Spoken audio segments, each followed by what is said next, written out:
Disclaimer. दोस्तों, ये कहानी केवल एक काल्पनिक रचना है। ये केवल लेखक के द्वारा रची गई यह एक कहानी है। इसका वास्तविक जीवन से कोई भी संबंध नहीं है। कृपया आप कहानियों को केवल मनोरंजन की दृष्टि से ही सुने, और साथ ही अगर आप इस चैनल नॉवल स्टोरी 2.6 पर पहली बार आए हैं तो चैनल को सब्सक्राइब और वीडियो को भर भर लाइक करना ना भूलें। धन्यवाद। एपिसोड 21। और अब याना पीछे को खींच रही थी, लेकिन वो नाजुक सी याना पूरा जोर लगा कर भी उसको खुद दूर ना कर सकी। अब अमन ने उसको रूम में लाकर बेड पर पटक दिया और याना एक फुर्ती से कंबल के अंदर छुप गई। और अमन ने अब रूम का दरवाज़ा लॉक कर दिया और खुद याना की तरफ देखे बिना वॉशरूम में चला गया। और अब याना को वॉशरूम से पानी गिरने की आवाज़ आ रही थी। आहिस्ता से उठी और याना डर से कंबल में छुप गई थी, लेकिन दूसरे ही पल उसका कंबल किसी ने एक झटके से खींच दिया। अब याना ने देखा अमन भीगे मस्कुलर जिस्म के साथ ब्लैक अंडरवेयर में याना के सामने खड़ा था। और अब याना को उस मेजर के लंबे चौड़े जिस्म को देखकर घबराने लगी। अब उसकी नज़र अमन के ब्लैक अंडरवेयर पर गई और एक चीज़ जो ज़रूरत से ज़्यादा बड़ी दिखाई दे रही थी, जो उसके अंडरवेयर में ज़बरदस्ती कैद की गई थी। और याना के दिमाग में एक सोच आते ही उसने घबराहट से थूक निगला और घबराकर इधर उधर देखने लगी। तब अमन याना की घबराहट का मतलब समझकर अमन मुंह फेर कर मुस्कुराया, क्योंकि वो याना को जाहिर नहीं करना चाहता था कि उसका गुस्सा कम हुआ है। अब याना ने गुस्से में उसको उंगली दिखाते हुए कहा, अगर तुमने मुझे हाथ भी लगाया तो मैं तुम्हारी पुलिस में कंप्लेन कर दूंगी, तुम्हें रेप केस में अंदर करा दूंगी। तब अमन ने हंसते हुए कहा, ठीक, पहले मुझे तो अंदर बाहर करने दो, उसके बाद मैं खुद तुम्हें पुलिस स्टेशन ले चलूंगा। और याना ने गुस्से में कहा, कितने बेशरम हो तुम, एक लड़की के सामने इतनी गंदी बातें करते शर्म नहीं आ रही। तब अमन ने कहा, मैं अकेला बेशरम नहीं हूँ, इतनी आबादी जो बढ़ रही है ये बेशर्मी से ही बढ़ रही है। अब याना उसको देखती रह गई। अब वो वहां से हटकर फ्रिज से जूस का डिब्बा निकाल कर लाया और याना को देते हुए कहा, ये लो जूस पियो। अब याना ने गुस्से में, मुझे नहीं पीना। तब अमन ने आहिस्ता से उसके बराबर में बैठते हुए कहा, पी लो डार्लिंग, क्योंकि मुझे झेलने के लिए तुम्हें बहुत ताकत की ज़रूरत है, क्योंकि मेरा रोमांस बहुत वहशी है, इसलिए तुम्हारी भलाई के लिए कह रहा हूँ, जूस पी लो ताकि तुम मुझे पूरी रात बर्दाश्त कर सक। अब को अमन ने याना को गहरी नज़रों से नीचे की तरफ इशारा करते हुए, तुम बहुत नाजुक और छोटी सी हो, तुम और अमन बहुत बड़ा भारी भरकम है, इसलिए पता नहीं तुम्हारे क्या हाल होगा, इसलिए अपने अंदर थोड़ा स्टैमिना ले आओ। और याना ने उसकी बात का मतलब समझकर रोते हुए कहा, प्लीज़ ऐसा मत करो, मैं आई स्वेयर मैं आज के बाद कभी घर से भी बाहर नहीं जाऊंगी, जैसे कपड़े तुम कहोगे वैसे कपड़े पहनूंगी। तब अमन ने कहा, छोड़ दूं ताकि फिर तुम वर्जिनिटी बेचने चली जाओ। तब याना ने एकदम कहा, मैं मोम और डेव की कसम खाती हूँ, मैं कहीं नहीं जाऊंगी। अब अमन ने एक झटके से उसको अपने ऊपर गिरा कर कहा, मैं जानता हूँ और मैं तुम्हें अब जाने भी नहीं दूंगा, तुम हमेशा मेरे करीब रहोगी। अब अमन ने कहा, चलो जूस पियो वरना मुझे सख्ती करनी पड़ेगी। अब याना ने चुपचाप एक सांस में जूस पीने लगी और तभी ही अमन ने उसका कंबल खींचकर दूर फेंक दिया। और याना बुरी तरह घबराने लगी, क्योंकि वो फिर से न्यूड हो चुकी थी। अब अमन ने वाइन की बोतल खोली और याना के चेहरे पर डालनी शुरू कर दी, और वो वाइन बहती हुई याना के गले से उसके पूरे जिस्म को गिला करने लगी। और याना ने घबराकर कहा, ये क्या कर रहे हो तुम, मेरे ऊपर ये वाइन क्यों गिरा रहे हो। तब अमन ने कहा, शराब और सबाब दोनों को एक साथ पीना चाहता हूँ। और याना ने अमन ने पीछे की तरफ धकेलना चाहा, लेकिन तभी अमन ने उसके कमर के नीचे पिल्लो सेट किया और याना का सीना ऊपर हो गया। अब अमन ने उसके ऊपर पूरा चढ़ गया और याना के गालों को शिद्दत पीने लगा। और याना कांपती हुई अमन को पीछे की तरफ पीछे धकेलने की पूरी कोशिश कर रही थी, लेकिन तभी याना को एहसास हुआ अमन ने उसके दोनों हाथ सर के ऊपर करके हथकड़ी में कैद कर दिए हैं। और याना कुछ कह भी नहीं पा रही थी, क्योंकि अमन ने उसके होठों को अपने होठों में कैद किया हुआ था, अब शिद्दत से उसके होठों को पी रहा था। और अमन के होठ जितनी शिद्दत से याना के होठों को पी रहे थे, उसकी आवाज़ कमरे के सन्नाटे को तोड़ रही थी। और उसके भारी लोहे जैसे हाथ याना के जिस्म पर अपना काम कर रहे थे। वो अपने लोहे जैसे हाथों से याना के जिस्म को मसल रहा था, उसके ब्रेस्ट को दोनों हाथों से पूरी शिद्दत से दबोच रहा था, और याना के आंसू बह रहे थे। अब अमन उसके होठों से उसकी चिन को चूमता हुआ उसकी ब्रेस्ट पर आया और अब पूरी शिद्दत से अब वो उसके सीने से अपने प्यास बुझा रहा था, और धीरे धीरे उसकी शिद्दत बढ़ रही थी। और अब वो याना के सीने को किस ओर बाइट कर रहा था, और याना की एक गहरी सिसकी निकली और याना अपने सांसों को खींच रही थी। और उसकी नज़र सामने शीशे की दीवार पर गई तो अमन ने उसको पूरी तरह से जकड़ा हुआ था और याना हिल भी नहीं पा रही थी। और वो याना के पूरे जिस्म को पीता और खाता हुआ नीचे तक आया और याना का पूरा जिस्म जख्मी था। उसके हाथ जो बेदर्दी से उसके जिस्म को रगड़ रहे थे, उसकी शव ने याना के नाजुक जिस्म को छील रही थी, उसके दांत उसके जिस्म पर निशान डाल रहे थे और याना तड़प तड़प कर रो रही थी। लेकिन अमन तो पूरी तरह से मदहोश हो चुका था। उस पर याना के रोने और चीखने चिल्लाने का कोई फर्क नहीं पड़ रहा था, क्योंकि आज उसके करीब उसकी बीवी थी, उसकी मोहब्बत थी। उसको छूने के लिए तो वो तब से तड़प रहा था जब से वो इस तड़प का मतलब भी नहीं जानता था। अब याना ने रोते हुए कहा, याना ने गुस्से में चीखते हुए कहा, छोड़ दो मुझे घिन आती है तुम्हारी छूने से, दूर हो जाओ मुझसे, मैं नहीं चाहती तुम मेरे करीब आओ। तब अमन उसके सीने के ऊपर और उसके होठों के बेहद करीब आया और मदहोश से कहा, तुम्हें घिन आती है? तब अमन ने एक गहरा सांस लेकर मुस्कुरा कर, उफ, ये तुम्हारे तेवर मुझे और आग लगा रहे हैं, मुझे उकसा रहे हैं कि आज रात में तुम्हारी सारी गर्मी निकाल दूं। तुम्हें मेरे छूने से घिन आ रही है, लेकिन आज रात के बाद तुम्हें अपने आप से घिन आएगी। और तुम चाहती मैं तुम्हारे पास आऊँ तो मुझे सिर्फ 10 मिनट दो, तुम खुद चीख चीख कर मुझे अपने पास बुलाओगी। और अमन अब फिर से उस पर झुका और उसके जिस्म को अपने होठों से भिगोना शुरू कर दिया। याना के पेट को चूम कर याना की थाई को मुट्ठी में जकड़ता और उनको शिद्दत से चूम रहा था। और तभी अचानक याना की सांसें गहरी होने लगी, क्योंकि अमन के होंठ और जीभ और दांत याना के खास हिस्से पर महसूस हुए और याना ने शीशे में देखा तो अमन का चेहरा याना की दोनों थाई के बीच में था और याना अब गहरी गहरी सांसें ले रही थी। उसकी सिसकियां कमरे के अंदर पूरी शिद्दत से गूंज रही थीं और उसने अपना सर तकिए पर पटकना शुरू कर दिया और याना किसी मछली की तरह फड़फड़ा रही थी। वो पूरी पसीने में भीग चुकी थी और उसका अंग अंग थर थर कांप रहा था और याना एक अजीब सी शिद्दत से तड़प रही थी। और याना एक सांस खींचकर कहा, Aman fuck me, please fuck me. और अमन अब हंसने लगा तो याना उसको लिप गई और हिचकियों से रोते हुए कहा, अमन मैं मर जाऊंगी, प्लीज फक मी। तब अमन ने कहा, आया शो। और याना ने हाँ कहा और अब अमन ने उसके दोनों पैर अपनी कमर पर रखे और याना की सांसें डर से उखड़ने लगी। अब याना ने आंखें बंद करने लगी। तब अमन ने गहरा सांस लेते हुए कहा, आंखें खोलो। और याना ने अपनी पसीने से तर पलकों को उठाया और दोनों की सांस उत्तेजना से भारी हो रही थी और दोनों गहरी गहरी सांस ले रहे थे। और अमन ने कहा, मेरी आंखों में देखो। और अमन ने उसके हाथों को खोल दिया और उसकी नाजुक उंगलियों में अपना मजबूत हाथ फंसा लिया, क्योंकि अमन जानता था अब इस प्यार का सबसे दर्दनाक और हार्ड मोड़ था। और याना अब बुरी तरह घबरा रही थी और याना ने घबराते हुए कहा, मुझे बहुत डर लग रहा है। तब अमन ने एक गहराई से उसके होठों को चूम कर कहा, डरो मत, मैं हूं ना तुम्हारे साथ। अब अमन आहिस्ता आहिस्ता से स्टार्ट हुआ और याना की सांसें गहरी होने लगी, उसकी तड़प कम हो रही थी और फिर एक झटके से याना की आंखें फटी और उसकी चीख पूरे कमरे गूंज गई और अमन ने एक सुकून का सांस लिया। और याना ने चीख कर बिलख कर कहा, Aman leave me, it's too hard. अब अमन ने उसका चेहरा अपने हाथों में लेकर, शुश, अभी सब ठीक हो जाएगा। और याना ने उसके हाथ झटक कर, मुझसे बर्दाश्त नहीं हो रहा है, मेरी जान निकल जाएगी, तुम्हें कसम तुम्हारे। अब अमन ने उसके मुंह पर हाथ रखते हुए कहा, अगर अब मैं अलग हुआ तो मेरी जान निकल जाएगी, बस थोड़ी देर की बात है, फिर तुम्हें अच्छा लगेगा। और अब अमन ने उसके होठों को अपने होंठ में ले लिया और अब धीरे धीरे वो याना को पुश कर रहा था और याना की आंखें फटी जा रही थीं और चीखें अमन के होठों में दम तोड़ रही थीं और उसके आंसू उसका गला भिगो चुके थे, क्योंकि अमन उसकी चीखों को पी रहा था, क्योंकि अब अमन ने अपनी स्पीड बढ़ा दी थी। लेकिन तभी अमन का कॉल आया और उसने याना का मुंह अपने हाथों से दबोच लिया था। अब अमन जल्दी जल्दी सांस ले रहा था, क्योंकि वो याना को पुश कर रहा था। अब अमन ने हेलो किया तो अगली आवाज धारा की थी।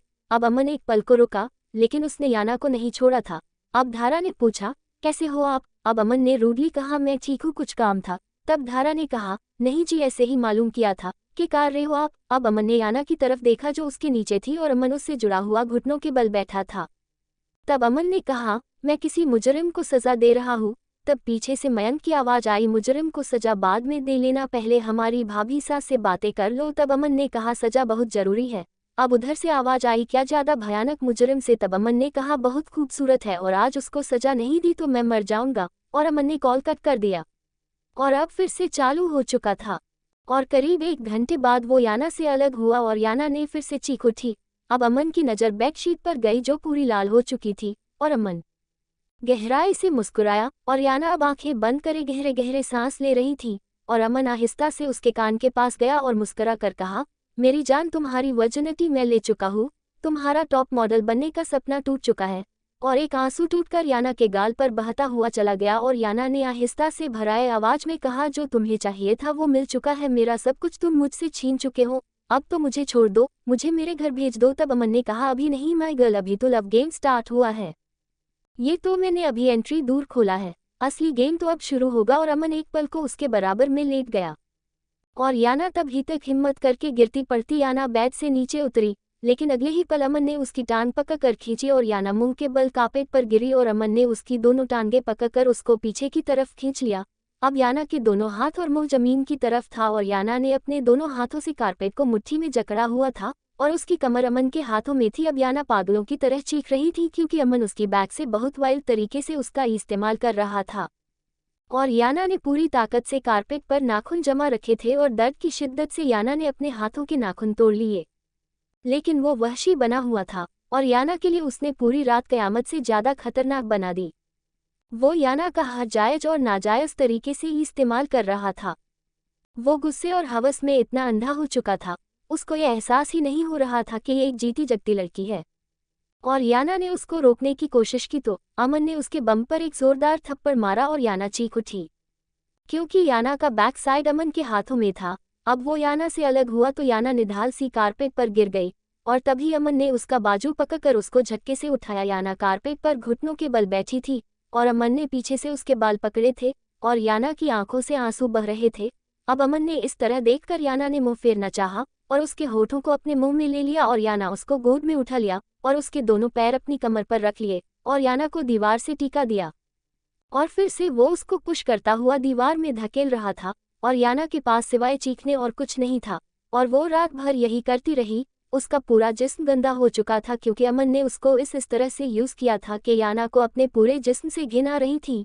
वो नीचे से लेकर ऊपर तक अजीब सी गंदगी का शिकार थी। एक रात में अमन ने उसके सर से वाइल्ड रोमांस का भूत उतार दिया था और याना ने देखा वो वहशी सो चुका था, लेकिन याना को खुद से जोड़ रखा था और याना ने बहुत आहिस्ता आहिस्ता करके उससे अलग होना चाहा, लेकिन अमन ने नींद में ही उसकी थाई फिर से पकड़ी और फिर से उसके अंदर एंटर कर दिया और याना का अब दर्द से बुरा हाल था और याना ने डरते डरते कहा, प्लीज़ अब तो रहम कर दो मुझ पर, तुमने सारी रात मुझे दर्द दिया है। और तब अमन एक झटके से अलग हुआ और याना की चीख निकल गई और वो उसको बाहों में भर कर सो गया। लेकिन याना उसके सीने में छुपी आंसू बहा रही थी, सिसक रही थी और इसी तरह दोपहर हो चुकी थी। याना को भी पता नहीं चला कब रोते रोते वो उसकी बाहों में सो गई और अमन की आंख उसकी फ़ोन रिंग से खुली तो अमन ने देखा उस पर उसके चाचा जी का कॉल था और अमन ने नींद हेलो किया। तब साहिल ने कहा, अमन याना का कहीं कुछ पता नहीं चल रहा, कल से कुछ पता नहीं चल रहा, मोना ने अभी आकर मुझे बताया। तब अमन ने मुस्कुरा कर अपने बराबर में सोई याना को देखा और उसके मुंह पर आई एक लट को उसके कान के पीछे करते हुए कहा, आपकी बेटी अपने हस्बैंड के पास है, आप बेफिक्र रहे। और साहिल ने मुस्कुरा कर कहा, बेटा तो उसको जल्दी ले आओ, मोना ने चीख चीख मेरे कान के पर्दे फाड़ रखे हैं। तब अमन ने कहा, ले आऊंगा, और उसके चाचा ने मुस्कुरा कर कॉल कट कर दी। अब अमन ने अपने सर के नीचे हाथ रख कर मुस्कुराता हुआ उसको सोते हुए देख रहा था। अब अमन की नज़र याना के सूखे होठों पर गई और अमन ने अपनी जीभ से उसके होठों को गीला कर दिया और याना नींद में कसमसा गई और अमन उसके गाल को चूम कर आहिस्ता से उठा और अपना अंडरवेयर पहना और पैंट पहनी और वॉशरूम में चला गया। और याना की आंखें खुली तो उसने देखा कई औरतें उसके पास खड़ी थी जो अजीब तरह की थी और उन्होंने ने याना के जिस्म से कंबल नोच लिया और याना फिर से बेलिबास और अब याना खौफ से चीख उठी।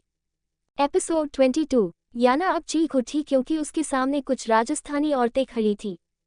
अब उन्होंने याना को खींचकर अपने साथ ले जाने लगी और याना उनसे खुद को छुड़ाने की कोशिश में हलकान हो रही थी। तब एक औरत ने कहा, तुम डरो नहीं, हम तुम्हें स्नान कराने आई है। क्योंकि एक राजस्थानी मर्द की बीवी अपने मर्द से संभोग करे से तो उस औरत को राजस्थानी परंपरा के हिसाब से नहलाया जाता है। अब याना कुछ कहती वो याना को खींचती हुई अपने साथ ले आई और याना जिससे एक कदम भी रखा नहीं जा रहा था वो गिरती पड़ती उनके साथ बाथरूम में गई क्योंकि उन्होंने उनकी बात ना मानने पर अमन से कहने की धमकी दे दी थी और याना एकदम घबरा गई। फिर याना चुपचाप उनके साथ चली गई। अब वो औरतें याना को नहलाने लगी। वो ना जाने कितनी जड़ी बूटियों का इस्तेमाल करके याना को नहला रही थी। तब एक बूढ़ी औरत ने एक लोहे के बर्तन में धुआं किया और एकदम याना की दोनों टांगें चीर दी और याना की चीख निकल गई। वो फिर से रो रही थी। तब एक औरत ने देखकर हंसते हुए कहा, लगता है हमारे साहब ने बढ़िया करके ठुकाई की है, इनकी के हाल कर दिया गोरे बदन का, लगता है बहुत समय से भूखे थे। और याना को उनकी इतनी खुली बातें सुनकर बहुत गुस्सा आया, लेकिन वो चाह कर भी कुछ कह नहीं सकी और तभी उसके निचले हिस्से को धूनी देते हुए कहा, मालकिन अब एक दिन भी साहब से दूर मत रहना क्योंकि तुम्हारी हालत देख लगा रहा। साहब बड़े कामुक आदमी है और ऐसे आदमी को रोज बिस्तर पर लुगाई चाहिए और ऐसे आदमी को जो औरत सतावे उनको रोज ना देवे तो उस औरत के हालात ऐसे ही हो जैसी अब आपकी हो रही से, इसलिए अब उनको ज्यादा दूर मत रखना। अब याना उनकी बातें सुनकर बुरी घबरा गई और तभी धुआं से याना को खांसी उठने लगी और उसने गुस्से में कहा, आप ये सब क्या कर रही हैं? तब उस औरत ने कहा, थारी यूनि को शुद्ध कर रहे हैं ताकि इससे अब जो साहब जी की औलाद पैदा होगी वो उच्च विचार और आज्ञाकारी होगी। अब याना ने एकदम से खड़े होकर कहा, क्या बकवास कर रही हैं आप? याना को बच्चे का नाम सुनकर पतंगे लग गए थे, क्योंकि उसने तो इतने आगे तक का सोचा भी नहीं था। अब याना ने दिल में कहा, मैं बच्चे पैदा करूंगी, वो भी उस आदमी के जिसने मुझे कहीं मुंह दिखाने लायक नहीं छोड़ा, मेरा सब कुछ लूट लिया, मेरे साथ जानवरों जैसा सुलूक किया। उसको तो मैं जेल कराऊंगी, बस एक बार में यहाँ से निकल जाओ। और अब उन औरतों ने याना को नहला दिया था और एक रॉब कोट याना को पहनाकर बाहर ले आई और याना के बाल बनाने लगी और वो याना को तैयार करके चली गई। याना को कुछ समझ नहीं आ रहा था, आखिर ये सब चल क्या रहा है? ये बंगला, नौकर चाकर, ये तो सिर्फ एक मेरा मामूली सा बॉडीगार्ड है, फिर इस पर ये सब कहाँ से आया? क्योंकि मोम बता रही थी अमन की फैमिली गांव की एक गरीब फैमिली है जो डेड के परिवार में नौकरी किया करते थे और डेड की मदर ने तरस खाकर उसके दादाजी को अपना मुंह बोला भाई बनाया हुआ था। फिर ये सब कहाँ से और कैसे? कहीं ये इंसान कोई साइड में इलीगल काम तो नहीं करता? अगर ऐसा है तो मेरे लिए और भी आसानी है, फिर मैं इसको और लंबी जेल करा सकती हूँ। धारा किचन में खड़ी सब्जी काट रही थी और उसके साथ पूनम और चंचल भी थी और उन दोनों की नज़र धारा पर ही थी जो बड़ी गहराई से सोच रही थी। अब पूनम ने कहा, अरे महारी प्यारी भाभी सा के सोचन लाग रही से, और एकदम धारा ने पलके झपक कर अपने आंसुओं को पीछे धकेला और उन दोनों ने चौंक कर कहा कि हुआ तम रोरी से जिज्जी। तब धारा ने उठकर आगे बढ़ते हुए कहा, ना मैं कहा रोरी। तब चंचल ने कहा, खा महारी, सौगंध, कसम। और धारा एकदम चंचल के गले लगकर रोने लगी और वो दोनों घबरा गई। तब चंचल ने कहा, जिज्जी की हुआ आप ऐसे कई रोरी? तब धारा ने कहा, चंचल महारे को ऐसा क्यों लाग रहा था रे? जीजा जी महारे को पसंद ना करते। अब पूनम ने हंसते हुए कहा, अरे महारी भोली भाभी सा, तब अगर वह उस दिन फोन वाली बात को लेकर परेशान हो तो ऐसा तो थारे साथ महारे बीर हमेशा करेंगे, क्योंकि महारे बीर जी फौज में से और फौजियों के लिए हर चीज से ज्यादा अपनी ड्यूटी जरूरी हो, इसलिए तुम इस बात पर ज्यादा गौर न करो। अब याना ने आहिस्ता से हाँ में गर्दन हिलाए और ट्रे में दवा और एक गिलास पानी लेकर बाहर चली गई और पीरामल को दवा दी। बाबूजी आपकी दवा। अब पीरामल जो लेटे हुए हुक्का पी रहे थे धारा को देखकर एकदम चारपाई से उठकर बैठ गए और उसके चेहरे को गौर से देखा तो धारा ने जल्दी से दवा देकर भागी चली गई और पीरामल ने दवा लेने के बाद उसकी बहन चंचल को बुलाकर कहा, चंचल के होया आज? महारी धारा के चेहरा बहुत बुझा बुझा सा लाग रहा से, सब ठीक से? तब चंचल ने अमन की और धारा की फोन की सारी बात बता दी और तब पीरामल ने गुस्से में कहा, फोन तो लगा जरा इस मेजर साहब को, इसका मैं इसका भी मेजर पड़ा निकालू कि समझ रहा खुद को। अमन अब ऑफिस में बैठा कल की अरेस्टिंग को लेकर सारी फाइल चेक कर रहा था। अब अमित ने कहा, सर हमने जैसा आपने कहा था, हमने इस कॉन्टेस्ट की लिस्ट से याना भाभी का नाम हटा दिया है। अब अमन ने ऑफ कहकर अमित और दूसरे ऑफिसर को समझाते हुए कहा, अभी हमें सिर्फ उन लोगों के साथ ही मिले हैं, असली मुजरिम नहीं मिले हैं, इसलिए तुम लोगों को उनके साथ जरा भी नरमी नहीं दिखानी है।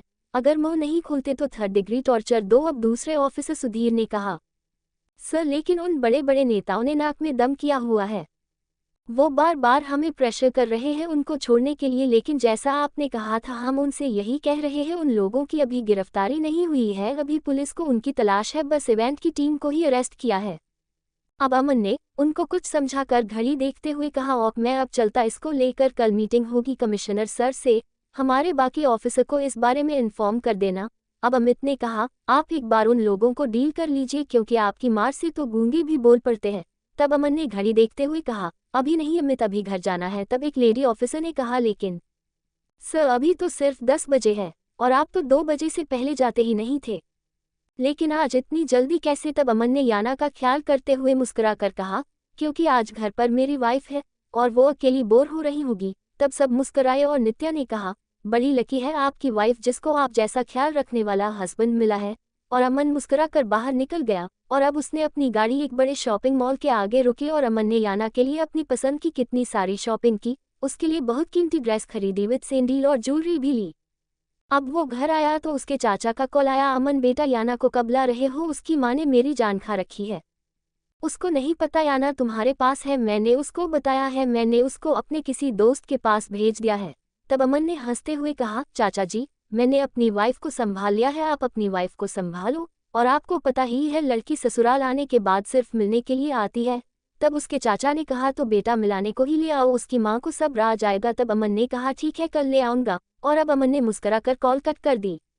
अब नौकर सारी शॉपिंग बैग गाड़ी से निकाल लाए। अब अमन सीधा रूम में गया तो याना बेसुध सी बेड पर पड़ी थी और अमन ने उसको इस तरह देखा और मुस्कुरा कर वॉशरूम में चला गया और नहाकर बाहर आया। उसने अब लोअर पहना था, बाकी ऊपर कुछ नहीं था। अब याना जो रॉब कोट में औंधी पड़ी हुई सो रही थी, तो अमन ने हंसते हुए फिर से उसके बम पर चपत लगा दी और याना एकदम हड़बड़ा कर उठ बैठी और अमन को सामने खड़ा देखकर बुरी तरह घबरा गई। और अब याना के कान में उन औरतों की आवाज आने लगी, आपके पति को रोज बिस्तर पर लुगाई चाहिए। और याना ने देखा आज फिर वो शर्टलेस खड़ा था और उसका पहाड़ जैसा जिस्म फिर से याना की जान निकाल रहा था। अब याना एकदम से बेड से उतरकर दूर खड़ी हो गई और गुस्से में कहा, अगर मुझे हाथ भी लगाया तो अच्छा नहीं होगा। तब अमन ने बेड पर बेड क्राउन से टेक लगाते हुए कहा, अब मुझसे खुद को बचाकर क्या फायदा, क्योंकि जो तुम बचाना चाहती हो उसको तो मैं कब का ले चुका हूँ। अब क्या फायदा, और तुम्हें क्या लगता है तुम मुझे रोक सकती हो। अब अमन आहिस्ता से उठा और याना को अपने कंधे पर डाल लिया और याना अमन की कमर पर मुंह के बजा रही थी, छोड़ मुझे वहशी जानवर। तब अमन ने उसको बेड पर पटक कर और उसके ऊपर पूरा लेट गया और याना के दोनों हाथों को उसके सर के ऊपर कर उसकी उंगलियों में अपनी उंगलियां फंसा ली। अमन अब याना के ऊपर सीधा लेटा था और अमन ने याना की दोनों टांगों को खोल दिया और खुद उसके बीच में लेट गया। अमन ने अब गहराई से याना की आंखों में देखते हुए कहा, जब तुम जान चुकी हो मैं एक वहशी इंसान हूँ, तो फिर तुम्हारा प्रोटेस्ट करना भी बेकार है, क्योंकि वहशी इंसान अपने शिकार को छोड़ता नहीं है। अब याना ने रोते हुए कहा, प्लीज मत करो, अब मुझ में ताकत नहीं है तुम्हें बर्दाश्त करने की। कल से मेरी बॉडी का हर पार्ट किसी जख्म की तरह दुख रहा है और अब तुमने मुझे हासिल करना था कर लिया, अब प्लीज मुझे बख्श दो। तब अमन ने आहिस्ता से उसके कंधे से उसका कोट उतार कर अपने होंठ उसके कंधे पर रखते हुए खुमारी में कहा, तुम्हें नहीं पता याना, औरत और नशा इन दोनों में एक बात कमान होती है, जब तक इन दोनों चखा ना जाए तो इंसान सुकून में रहता है, लेकिन एक बार इन दोनों को चख लिया जाए तो फिर इनकी लत लग जाती है। फिर ये नशा मर्द को हर रोज चाहिए, इस नशे के बिना आदमी नहीं रह पाता। और फिर औरत का नशा तो दुनिया का सबसे ज्यादा खतरनाक नशा है, और मैंने ये नशा चख लिया है और अब मुझे हर हाल में ये नशा चाहिए और हर रोज चाहिए, और जितना तुम मुझे तड़पाओगी मैं तुम्हें उतना ही दर्द दूंगा, इसलिए शराफत में मान जाओ। तब याना ने रोते हुए कहा, प्लीज अमन आज के लिए छोड़ दो प्लीज। तब अमन को उसके रोने पर तरस आया और उसके ऊपर से हट कर कहा, चलो ठीक है आज के लिए छोड़ रहा हूँ, लेकिन मेरी एक कंडीशन है, कल मैं तुम्हें तुम्हारी मोम से मिलाने लेकर जाऊंगा। तुम्हें वहां रहने की जिद नहीं करनी है, मेरे पास वापस आना है, क्योंकि मैं तुम्हारे माँ बाप के सामने तुम्हारे साथ कोई जबरदस्ती नहीं करना चाहता।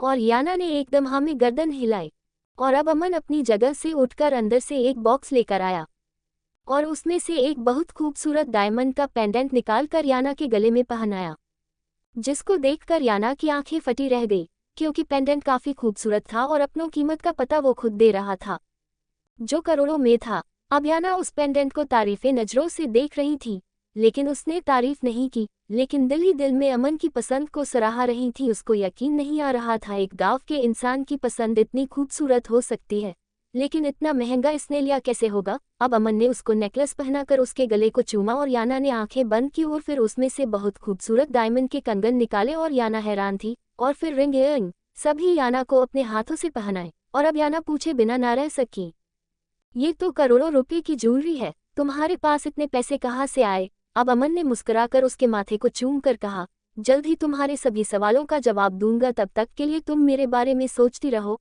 और याना खामोश रही और अब अमन ने याना को गोद में उठाया और बेड पर ले आया और याना से डिनर का पूछा तो उसने बताया वो डिनर कर चुकी है। तब अमन ने कहा, मेरा वेट भी नहीं किया। तब याना ने कहा, मुझे भूख बर्दाश्त नहीं है।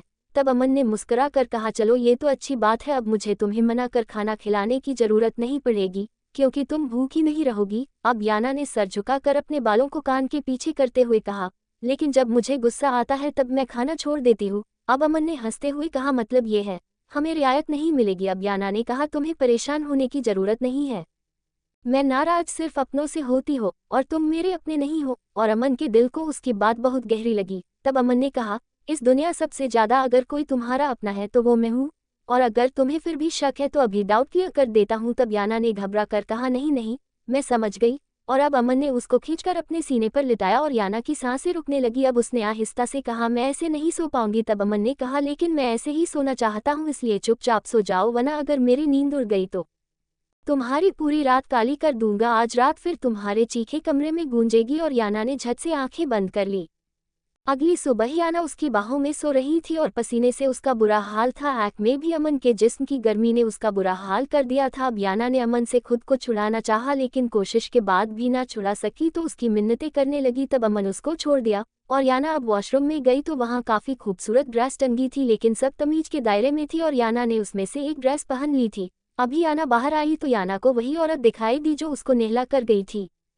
अब याना ने उससे कहा, आंटी मुझे मेरी माँ को एक कॉल करना है, अमन सो रहे हैं और मेरा फ़ोन चोरी हो गया। तब उस औरत ने कहा, कोई ना, आप मेरे फ़ोन से बात कर लो। उसने याना को मोबाइल दे दिया और याना ने अपनी माँ को कॉल मिलाकर कहा, हेलो मॉम। तब उधर से मोना ने कहा, याना आप कहाँ हो? तब याना ने रोते हुए कहा, कहाँ मॉम? और इसके आगे कुछ बोलती अमन ने उसके हाथ से फ़ोन छीन लिया और अमन ने कहा, मैंने कहा है ना मैं तुम्हें मिलान लेकर जाऊंगा। तब याना ने गुस्से में कहा, मुझे अपने घर हमेशा के लिए जाना है, मिलने नहीं।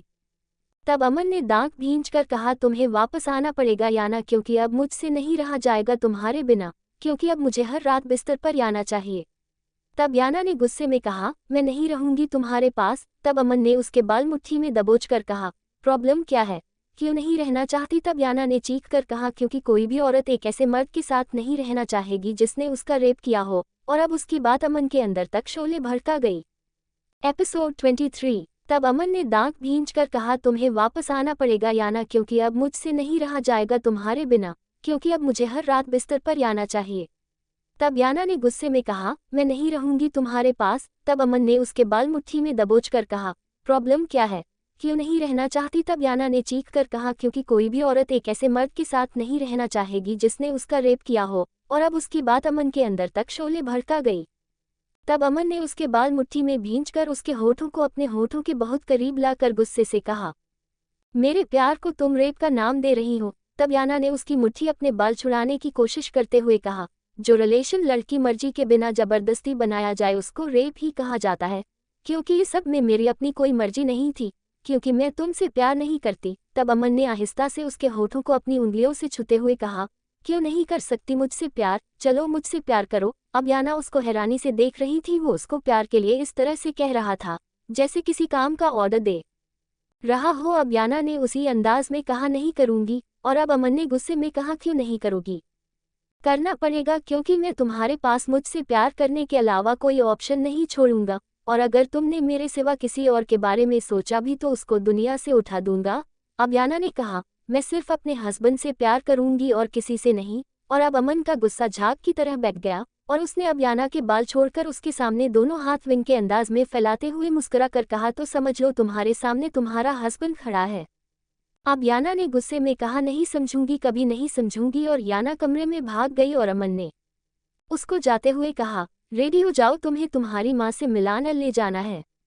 और अमन मुस्कुरा कर बाहर गार्डन में आ गया और तभी अमन की बेल रिंग हुई।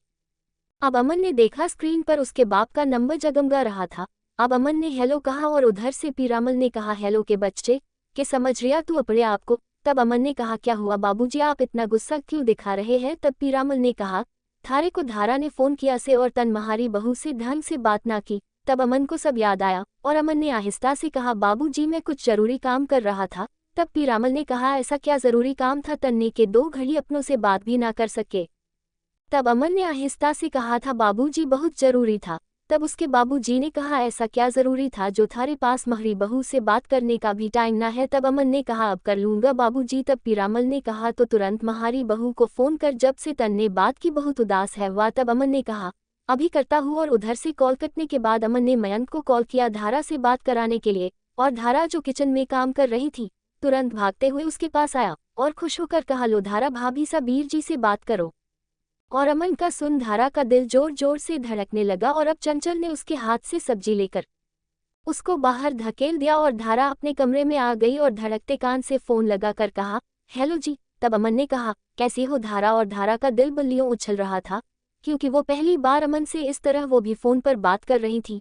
तब धारा ने घबराते हुए कहा, मैं ठीक से, आप कैसे हो? तब अमन ने कहा, मैं ठीक हूँ। तब अमन ने कहा, जब तुमने फोन किया था तब मैं एक बहुत जरूरी काम कर रहा था।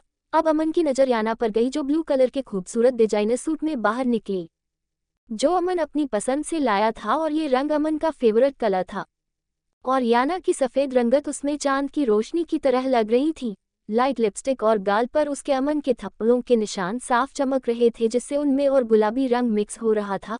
होठों पर सुजन थी और ये भी अमन की मेहरबानी थी। गले के निशान अब हीकीज के रूप में उसकी सफ़ेद गर्दन पर चमक रहे थे और याना ने अपने गोल्डन और ब्लैक बालों को सीधा खुला छोड़ा था और अमन की लाई हुई ज्वेलरी पहनी हुई थी और गले में दुपट्टा चिपकाए वो आहिस्ता आहिस्ता कदम उठाती अमन की तरफ आ रही थी। और याना को अमन अपनी सुध बुद्ध भुलाए याना को आता हुआ देख रहा था और उसकी सांसें गहरी हो रही थी। उधर धारा ने कहा कि बात है, आपकी तबीयत खराब है क्या, आप ऐसे सांस क्यों ले रहे हो। और अब याना उसके पास आकर खड़ी हो गई और अमन ने एकदम कहा, wow you looking so beautiful. अब धारा ने कहा, जी मैं समझी ना आप क्या कह रहे से आप, लेकिन अमन तो याना के आगे सब भूल चुका था और याना अभी कुछ बोलती तभी अमन ने उसके होठों पर अपना कब्जा कर लिया और याना ने अपनी मुट्ठी में उसकी जैकेट को दबोच लिया और अब अमन उसको पैशनेटली किस कर रहा था और उसके किस लेने में इतनी शिद्दत थी कि अमन के होठों की आवाज़ धारा को फ़ोन में सुनाई दे रही थी। और धारा ने कहा, ये क्या करे हो आप, के पी रहे हो। लेकिन अमन को कोई होश नहीं था, वो तो बस याना में खो चुका था। और अब कुछ देर अमन ने याना के होठों को आज़ादी देते हुए कहा, मुझे तुम्हारे होंठ पर पिंक लिपस्टिक बहुत अच्छी लग रही है क्योंकि मुझे इसका टेस्ट बहुत पसंद है। और याना खामोश थी, उधर से कॉल कर चुका था। अब अमन ने याना के गले से दुपट्टा खींचा और याना एकदम घबरा गई और अब अमन ने वो दुपट्टा याना के सर पर रखते हुए कहा, गले में सिर्फ पट्टा डाला जाता है, दुपट्टा नहीं, इसकी सही जगह यहाँ है। और याना ने खामोशी से गर्दन झुका ली और अब अमन उसको दिलचस्प नजरों से देख रहा था, जो दुपट्टा सर पर रखने का बाद बेहद मासूम और एक कमसिन परी लग रही थी। और अब अमन ने मुस्कुरा कर उसके माथे को चूमा और याना बिल्कुल खामोश थी, जैसे एक कैदी कैद से निकलने के लिए सब कुछ करता है। याना भी इसी तरह खामोश थी, बस वो एक बार यहाँ से निकलना चाहती थी। और तब अमन ने कहा, तुम गाड़ी में जाकर बैठो, मैं आता हूँ। और अब याना खामोशी से आगे बढ़ गई। अब अमन को होश आया तो उसने तुरंत धारा को कॉल किया और धारा ने तुरंत उठा लिया क्योंकि वो फ़ोन लेकर बैठी थी। अब अमन ने बात बनाते हुए कहा, वो मेरे नेटवर्क प्रॉब्लम चल रही है इसलिए कॉल कट गया। तब धारा ने कहा, कोई ना, आपके पानी पी रहे थे, महारे आपके होठों की आवाज़ आ रही थी। तब अमन ने कहा, हाँ कुछ पी रहा था क्योंकि कभी कभी अचानक प्यास बहुत बढ़ जाती है। अमन अब जाती हुई याना की पीठ देखकर मुस्कुराते हुए कहा। अब अमन ने कहा, ये सब छोड़ो, ये बात बताओ, क्या तुम्हारे लिए कुछ लेकर आना है, क्योंकि मैं कुछ दिन में राजस्थान आ रहा हूँ। तब धारा ने शर्माते हुए कहा, महारा अमन ले आना, महारे को बस अमन चाहिए, उसका दिल चाहिए और कुछ ना चाहिए। और ये कहकर धारा ने शर्मा कर फ़ोन बंद कर दिया और अमन ने अब खुद से ही बात करते हुए कहा, धारा वो चीज़ मत मांगो जिस पर मेरा खुद का भी इख्तियार नहीं, अमन और अमन का दिल सिर्फ याना का है। अब अमन आगे बढ़ गया। अब वो जैसे ही आगे बढ़ा उसका फ़ोन बजा और इस बार कॉल ब्रिगेडियर साहब का था।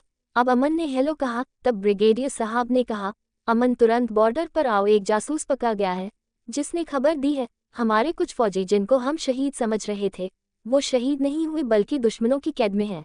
तुम तुरंत यहाँ पहुँच जाओ, वहाँ का काम दूसरे ऑफिसर देख लेंगे, फिलहाल तुम्हारी यहाँ ज़रूरत है। तब अमन ने कहा, ठीक है सर, मैं अभी कुछ देर में निकलता हूँ। याना अमन को गाड़ी के साइड मिरर से देख रही थी, जिसने ब्लैक लेदर की जैकेट पहनी थी और वाइट टी शर्ट और ब्लैक जीन्स, और साइड से उसके बाल बहुत हल्के थे और बीच में घने थे, जिसको उसने जेल से सेट किया हुआ था। जो कट फेस, खड़ा नेन नक्श, हल्के पिंक होंठ, ट्रिम स्टाइलिश शेव और कानों में चमकते हीरे के टॉप्स और भारी हाथों में कीमती गोल्ड की घड़ी, लंबा चौड़ा कसरती जिस्म और सुनहरा रंग, उस पर हल्का लाल मिक्स था। बिलाशुबहा वो दिल में उतर जाने की हद तक खूबसूरत था और याना के दिल ने उसको देखकर एक बीट मिस की और इससे पहले उसका दिल धड़कने लगा था। याना ने मुंह फेर लिया और उसके रात के दिए जख्म याद करके उसके दिल में नफरत और गुस्से की लहर उठ गई। अब अमन गाड़ी में आकर बैठा और गाड़ी स्टार्ट कर दी और याना खामोशी से बाहर आती जाती गाड़ियों को देखने लगी।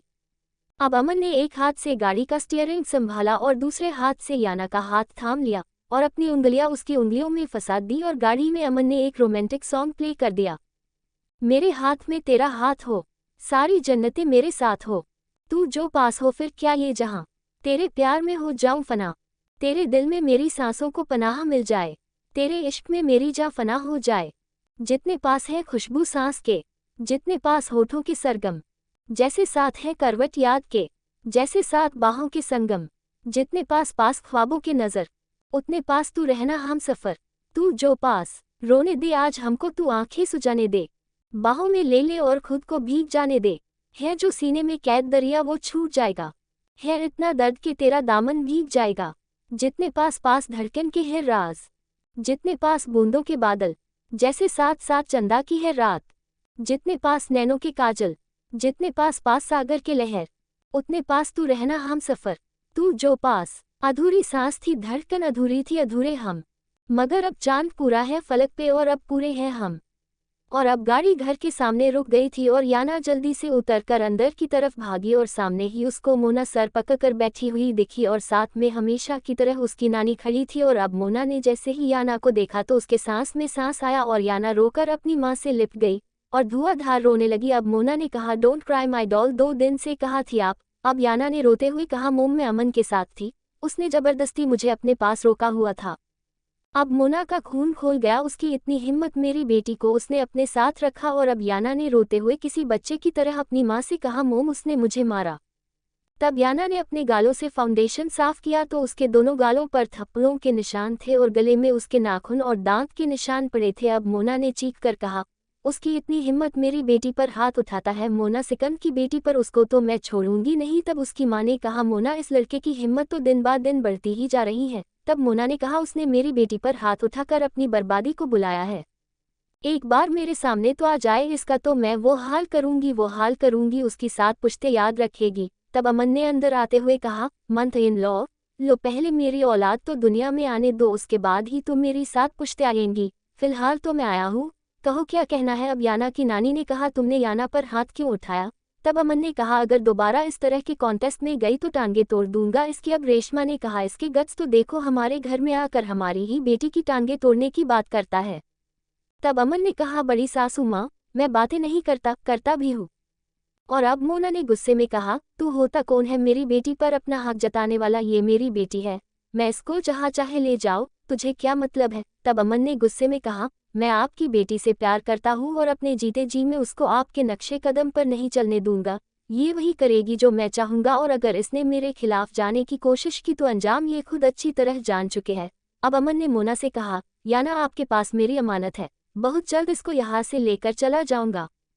और ये कहकर अमन जाने लगा और तब मोना ने चीख कर, ये मेरी बेटी, ये कहीं नहीं जाएगी, समझ गया। और 2 टके के बॉडीगार्ड, तेरी इतनी हिम्मत कैसे हुई मेरी बेटी पर हाथ उठाने। तब अमन ने भी गुस्से दहाड़ कर कहा, तो आपकी हिम्मत कैसे हुई मेरी बीवी की नीलामी लगाने की, मेरी इज्जत उछालने की। और इतना सुनते ही याना और मोना और उसकी माँ रेशमा के ऊपर एक साथ कई टाइम बॉम्ब गिरे। एपिसोड 24। और याना आंखें फाड़े एक पत्थर की बुत की तरह अमन को देख रही थी और मोना का खून खोल गया और चीख कर कहा, क्या बकवास कर रहा है, मेरी बेटी ने कब शादी की तुझसे। तब अमन ने याना की तरफ देखा जो सदमे से बेजान बिल्कुल किसी मूर्त की तरफ अमन को आंखें फाड़े देख रही थी। तब अमन ने कहा, याना ने नहीं, मैंने शादी की है आपकी बेटी से, वो भी तब जब वो 3 साल की थी। तब मोना ने कहा, झूठ बोल रहे हो तुम, ऐसा कैसे हो सकता है और क्या सबूत है तुम्हारे पास। तब अमन ने कहा, आपके मानने या ना मानने से मुझे कोई फर्क नहीं पड़ता, मुझे फर्क पड़ता है अपनी बीवी के मानने से और उसकी तसल्ली के लिए वो अपने डेड के वकील तोमर के पास जाकर सबूत देख सकती है। तब याना की नानी ने एकदम कहा, तुम ये बात अब 17 साल बाद बता रहे हो। अब अमन ने याना से नज़र हटाकर याना की नानी की तरफ देखते हुए कहा, मैं तो अभी भी नहीं बताता, अगर याना मेरे प्यार को रेप का नाम ना देती। मेरा इरादा था मैं याना को ये सब तब बताता जब वो मुझे दिल से अपना लेती, लेकिन अब बताना मेरी मजबूरी बन गया क्योंकि जो कल रात हम दोनों के बीच हुआ याना उसको नाजायज़ ना समझे, वो सब जायज़ है। और अब अमन की ये बात सुनकर रेशमा और मोना ने एक दूसरे के मुंह को हैरान होकर देखा और याना अब फटी फटी आंखों से जमीन को घूर रही थी, उसके पास तो जैसे शब्द ही खत्म हो चुके थे। उसको समझ नहीं आ रहा था वो क्या रिएक्ट करे। इस बात का मनाए कि जो याना अपने लिए एक अमीर वेल स्टैंडर्ड हस्बैंड चाहती थी, अब उसका पति एक मामूली देहाती, उसके घर का नौकर, उसका बॉडीगार्ड है, अमन है। क्या जवाब देगी वो अपनी दोस्तों को कि जिस याना ने आज तक किसी अपने से कम हैसियत वाले इंसान की तरफ देखना भी अपनी तौहीन समझती थी, लेकिन अब उसका मामूली बॉडीगार्ड उसका हस्बैंड बन चुका है। या इस बात पर खुश हो, उसका रेप नहीं हुआ है, उसके साथ कुछ गलत नहीं हुआ है। याना को कुछ समझ नहीं आ रहा था, उसका दिमाग तो शाय आंधियां सी चल रही थी। अब अमन ने गहरा सांस लेते हुए कहा, अब मिसेस मोना गहलोत, दोबारा मुझसे ये मत पूछना मेरा क्या हक है याना पर, या मैं होता कौन हूँ याना का, क्योंकि अब आपसे पहले और आपसे ज़्यादा हक है मेरा याना पर, और उसको मैं ज़बरदस्ती भी ले जा सकता हूँ क्योंकि ये मेरी पत्नी है, मेरी अमानत है आपके पास। और जब तक मैं इसको नहीं ले जाता तब तक आप दोनों माँ बेटी इस रिश्ते को अपना ले तो ज़्यादा अच्छा होगा। और इस बीच अगर किसी ने कोई भी होशियारी दिखाई तो अपने अंजाम का वो आप जिम्मेदार होगा। ये कहकर अमन वापस पलट कर जाने लगा और मोना तो गुस्से की भट्टी में पूरी तरह उबल गई थी और अमन को जाता देखकर हल्के बल चीख कर बोली, अबे ओ कुत्ते की पिल्लई, अपनी औकात भूल गया क्या? सोचकर मेरी बेटी से शादी की तूने और तुझे क्या लगता हरामी मैं तुझे अपना दामाद मान लूंगी। तेरी औकात मेरी बेटी के जूते के बराबर भी नहीं और चला है मेरी बेटी का पति बनने।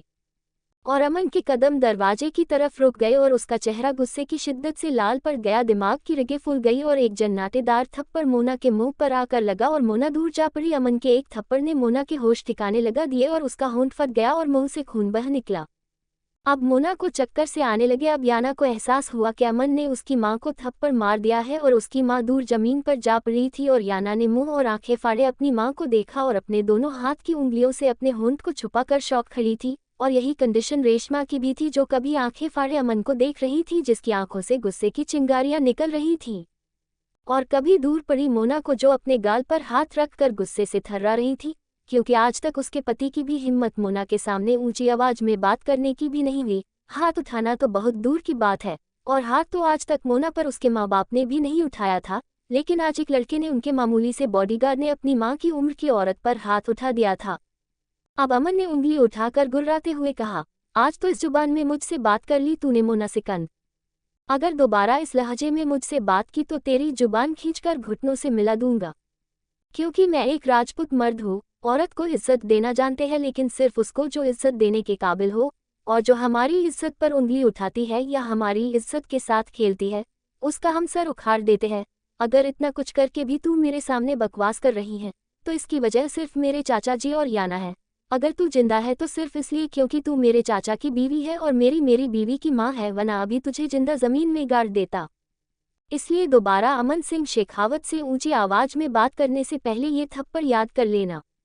अब अमन ने गुस्से में याना की तरफ देखा और याना तो पत्थराए आंखों से अमन को देख रही थी। उसकी तो जैसे हिम्मत जवाब दे गई थी और अमन उसको देखता हुआ गुस्से में कदम उठाता हुआ बाहर निकल गया। और अब याना और रेशमा दोनों भागकर मोना के पास आई और उसको उठाकर सोफे पर बैठाया। और अब मोना गुस्से से पागल हो चुकी थी। उसने सबसे पहले अपने घर का कीमती वाज उठाकर जमीन पर दे मारा और फिर गुस्से में हल्के बल चीखते हुए फिश एक्वेरियम जमीन पर पटकते हुए कहा, कुत्ते कमीने साले, तुझे तो मैं छोड़ूंगी नहीं, तुझे इस थप्पड़ का हिसाब देना होगा। तूने ये थप्पड़ मोना के मुंह पर नहीं, अपनी तकदीर के मुंह पर मारा है, अपनी खुशियों के मुंह पर मारा। और तुझे क्या लगता है मैं अपनी बेटी को तेरे साथ भेजूंगी? कभी नहीं।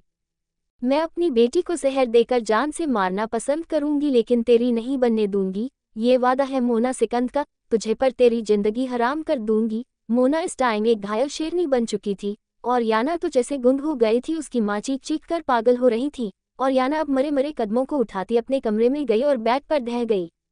अब अमन गुस्से में बंगले के बाहर आया तो उसको चाचा जी आते दिख गए और अमन को देखकर कहा, अरे अमन, तुम यहाँ ले आई याना को? अब अमन ने आहिस्ता से गहरा सांस लेते हुए कहा, काश न लाता। तब उसके चाचा ने कहा, क्या हुआ है? अब अमन उनको अपने साथ ले आया और गाड़ी में बैठते हुए अमन ने उनको सारी बात बता दी। अब अमन ने शर्मिंदगी से सर झुकाते हुए कहा, चाचा जी, इसके लिए मैं बहुत शर्मिंदा हूँ और आप जो भी सज़ा देना चाहते हैं मुझे मंजूर है, क्योंकि मुझे पता है मैंने बहुत गलत किया है। मैंने अपनी चाची पर हाथ उठाया है। तब साहिल ने मुस्कुरा कर कहा, तुम्हें ऐसा क्यों लगता है? तुमने कुछ गलत किया है? तुमने कुछ गलत नहीं किया, तुमने तो वो किया है जो मुझे करना चाहिए था। और तुम्हें ऐसा क्यों लगता है? तुमने अपनी चाची के मुंह पर थप्पड़ मारा है। तुमने उस औरत के मुंह पर थप्पड़ मारा है जिसने तुम्हारे बाप को गाली दी है। तुमने उस औरत के मुंह पर थप्पड़ मारा है जिसने तुम्हारी बीवी को नीलामी के बाजा में ले जाकर खड़ा कर दिया। इसलिए तुम ये बिल्कुल मत सोचो तुमने कुछ गलत किया है, तुमने बिल्कुल ठीक किया है अमन। और जिस तरह तुमने आज अपनी बीवी और मेरी बीवी को हैंडल किया है, काश मैं भी कर पाता, क्योंकि आज मैंने पहली बार मैंने अपनी बेटी को हिंदुस्तानी लिबास में देखा है, वो भी सर पर दुपट्टा रखे। मैं बाप होकर उसको सीधी राह पर न ला सका, लेकिन मुझे इस बात की खुशी है तुमने मेरी बेटी को सही रास्ता दिखा दिया। और आज मोना को आयना। और साहिल अब हंसने लगा। अब अमन ने सुकून का सांस लेकर कहा, थैंक यू चाचा जी, आज आपने मेरे सीने से एक बहुत बड़ा बोझ उतार दिया। तब साहिल ने उसका कंधा थपथपा कर कहा, तुम एक सोल्जर हो माय बॉय, और एक सोल्जर कभी कुछ गलत नहीं करता। और अब अमन मुस्कुराया। अब साहिल ने अपना चश्मा साफ करते हुए कहा, लेकिन अब उस घायल शेरनी का सामना करते हुए मुझे डर लग रहा है। और अब दोनों हंसने लगे। अब अमन ने बताया, चाचा जी, मैं एक जरूरी मिशन के लिए बॉर्डर पर जा रहा हूँ, हो सकता है मुझे इसके लिए मुझे कुछ दिनों के लिए पाकिस्तान भी पड़ सकता है, क्योंकि हमारे कुछ ऑफिसर को उन्होंने बंदी बना लिया है। तब उसके चाचा ने कहा, लेकिन बेटा इसमें तो तुम्हारी जान का भी खतरा है। तब अमन ने कहा, चाचा जी, एक फौजी अपनी जान हथेली पर रख कर चलता है और ये जान देश के लिए ही होती है, लेकिन अब मैं अपनी जान को भी बचाने की पूरी कोशिश, क्योंकि अब मेरी जान मेरी बीवी से जुड़ चुकी है, उसके साथ बुरा होना चाहता हूँ। तब साहिल ने कहा, शाबाश मेरे बेटे, ऊपर वाला तुम्हें तुम्हारे हर मकसद में कामयाबी दे। धारा अब चुपचाप शिवानी के कमरे में आई और शिवानी जो स्कूल का काम कर रही थी। अब शिवानी ने मुस्कुरा कर कहा, भाभी साहब। तब धारा ने कुछ सोचकर कहा, शिवानी तू बड़े स्कूल में जावे से जहाँ घित पीट अंग्रेजी बोले। तब शिवानी ने कहा, जी भाभी साहब, लेकिन आप महारे ते ये सब काय पूछ रही। तब धारा ने कहा, तो कि मन ने इसका मतलब बता सके। तब शिवानी ने कहा, किसका। अब धारा ने याद करते हुए कहा, जो लफ्ज़ वो जब से अमन के मुंह से सुने थे तब से रट रही थी, ताकि इसका मतलब पूछ सके। मयंक और सूरज से तो इसलिए नहीं पूछना चाहती थी कि वो उसके देवर थे, उनसे धारा को शर्म आ रही थी और फिर वो उसको बहुत छेड़ते। और चंचल और पूनम से इसलिए नहीं पूछा, दोनों इंग्लिश में फिसडी थी। इसलिए वो शिवानी के पास आई, क्योंकि उसने अक्सर फ़ोन पर शिवानी को अपनी दोस्तों से इंग्लिश में बात करते सुना था।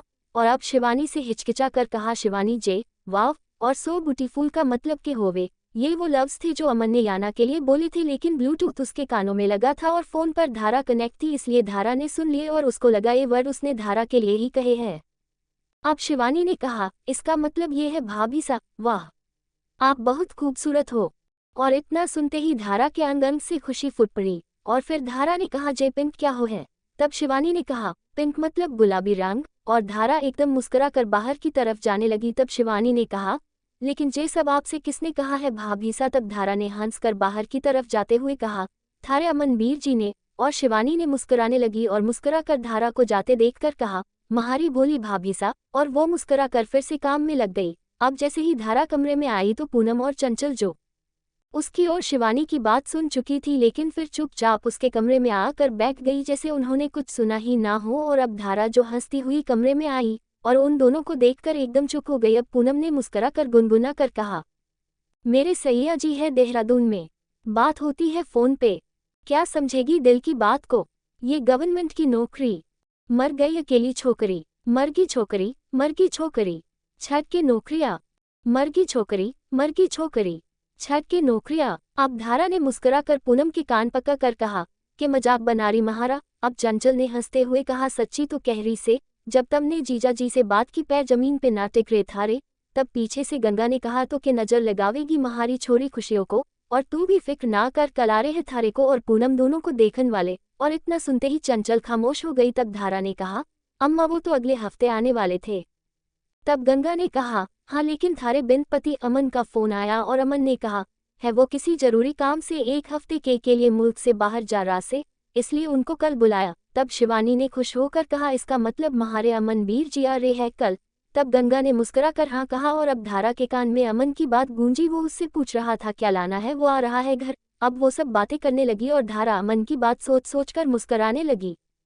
अब साहिल डरता डरता अपने बंगले में आया और नाजारा वो ही था जो साहिल सोच कर आया था। मोना का पूरा खानदान बंगले में जमा था, सिवाय मोना के बाप को छोड़कर, क्योंकि वो हार्ट सर्जरी के लिए बाहर गए हुए थे और वो वैसे भी मोना के निजी जिंदगी में कम ही दखलंदाजी देते थे।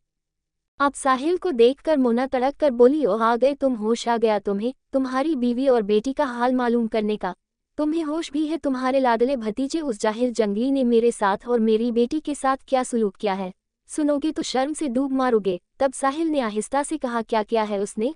अब मोना के खून में आग लग गई और साहिल से कहा, तुम जानते हो उसने तुम्हारी बेटी से जबरदस्ती शादी की है, बल्कि शादी क्या उसने मेरी बेटी का बलात्कार किया है और उसको जबरदस्ती ले जाने की धमकी देकर गया है।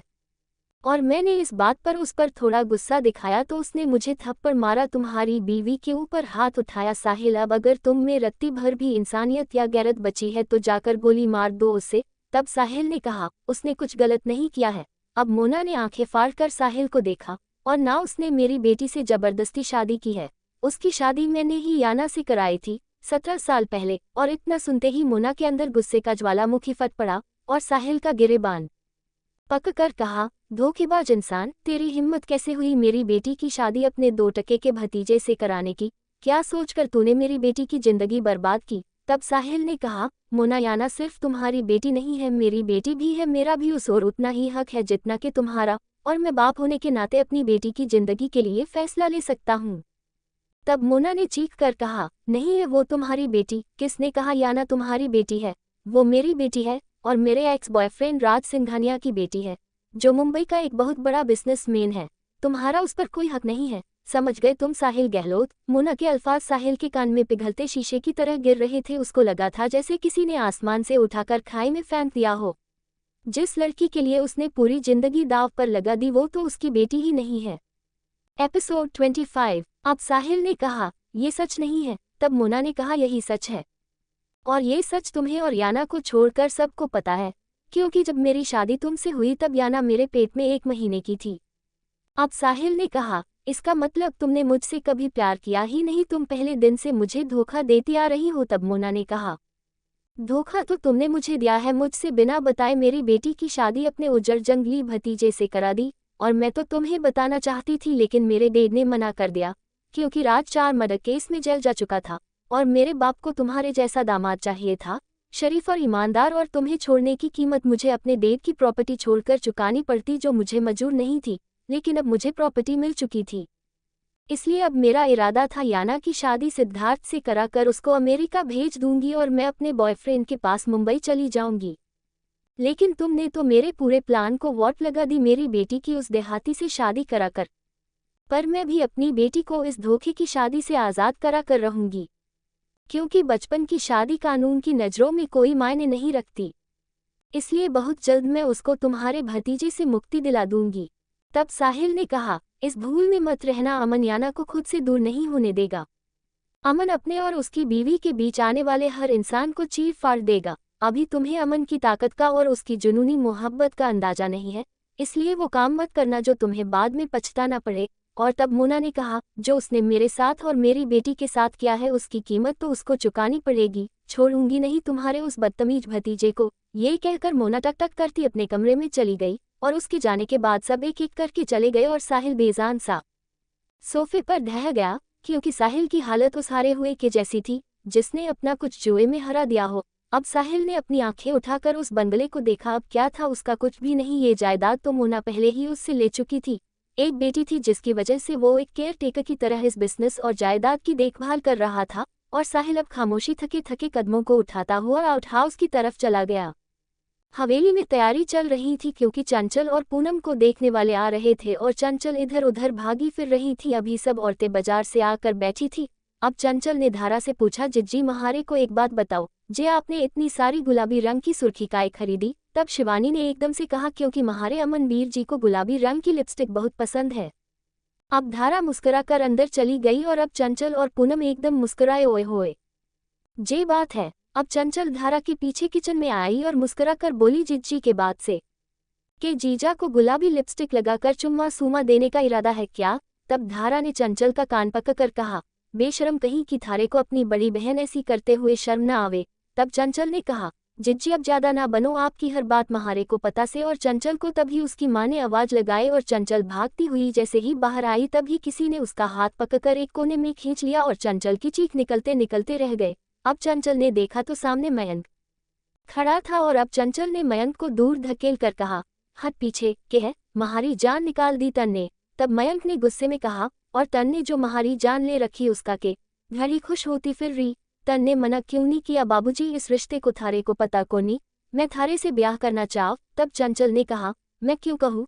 तन ने गूंगी का गुरखा रखा, मैं छोरी हो के कहूँ तो छोरा हो के नहीं कह सकता, और थारी खातर मैंने कई रिश्तों को मना कर दिया, लेकिन इतना करूँ मने, क्योंकि ये रिश्ता को पीरामल मामा जी की जुबान दी से और महारे परिवार पर पीरामल मामा जी के बहुत एहसान से अब उनकी जबानन ना गिरने दूंगी। होर अगर थारे को महारे ते ब्याह करना तो जाकर कह दे। तब मयंक ने कहा, मैं ना कह सकता, क्योंकि अभी महारे ते बड़े महारे अमन भाई सा है, उनका भी ब्याह ना हुआ, ऐसे मैं अपनी ब्याह का कहूँगा तो बाबूजी महारी हड्डी पसली तोड़ देंगे। तब चंचल ने कहा, तो फिर बैठा रह और महारी डोली का कंधा दे दियो और पूरी जिंदगी महारे बच्चों का मामा बन के गुजारियो। तब मयंक ने गुस्से में कहा, एक लपड़ देवगा कान के नीचे, होश ठिकाने आ जावेगे थारे।